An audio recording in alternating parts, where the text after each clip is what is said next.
Մի եղբայր կարող է շատ լավ վարորդ լինի եւ ինքը լավ արի մինչեւ Աստծուն հավատալը նա ուրիշ ձևով էր մտածում բայց երբ որ դարձավ Տիրոջը արդեն ուրիշ ձևով է մտածում Տեր իմ ղեկը դու բռնի Տեր դու ինձ տար Տեր ես հավատում եմ քեզ եւ վստահում եմ քեզ որ դու ես Տերը դու ես Աստվածը Երբ որ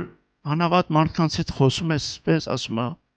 լսի, ես այսքան տարվա վարորդ եմ, ինչ կարող է իմ հետ լինի, ինչ կարող է իմ հետ լինի, քո հետ կարող է մի բան լինի, որ դու ինքդ էլ չգիտես, ինքդ էլ չես հասկանում, դա քո հպարտությունն է, դա քո եսն է, որ դու մտածում ես, որ դու շատ լավ վարորդ ես, և քո հետ ոչինչ չի լինի, բայց կգա մի օր, Տերը քեզ կհասկացնի և քեզ կասի, լսի, այդ ամենի մեջ ես կայի, ուղղակի դու չգիտեիր,